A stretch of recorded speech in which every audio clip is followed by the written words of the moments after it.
Hello बच्चों, आज हम अपनी हिंदी की कक्षा में भाषा माधुरी का 7वां अध्याय पतीले की मृत्यु पढ़ेंगे।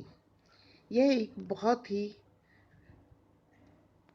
बढ़िया कहानी है जिसे सुनकर आप हंसे बिना नहीं रह पाएंगे। बीरबल और अकबर के किस्से तो आपने सुने ही हैं। इस कहानी के माध्यम से बीरबल एक बेईमान व्यापारी को उसी के शब्दों में उलझाकर उसको सबक सिखाता है। आइए पढ़ते हैं ये कहानी कि कैसे सबक सिखाता है। अकबर के राज्य में एक बर्तनों का व्यापारी था। वह बहुत ही बेईमान था। बादशाह उसकी शिकायतें सुनकर परेशान हो चुके थे। बादशाह ने बीरबल से कहा कि तुम शीघ्र पता लगाओ कि क्या वास्तव में यह व्यापारी ठगी कर रहा है। मामले की छानबीन करने पर बीरबल को पता लगा कि वह व्यापारी वास्तव में बेईमान है। बीरबल ने उसे सबक सिखाने का निश्चय कर लिया। एक दिन बीरबल व्यापारी के पास गया और 3 दिन के लिए 2 पतीले किराए पर ले आया। जब बीरबल पतीले लौटाने गया तो एक छोटा पतीला और अपने साथ ले गया।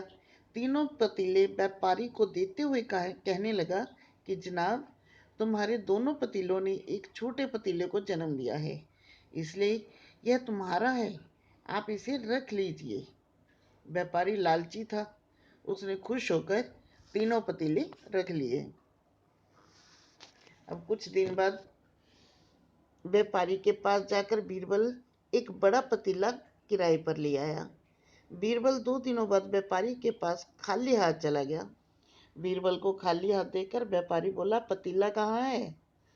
जनाब, आपके पतीले की मृत्यु हो गई। बीरबल ने कहा। अब क्या कह रहे हो? पतीला भी कभी मरता है? व्यापारी बोला। बड़े ही शांत स्वभाव से बीरबल बोला, जब बड़ा पतीला छोटे पतीले को पैदा कर सकता है तो वह पतीला मर क्यों नहीं सकता?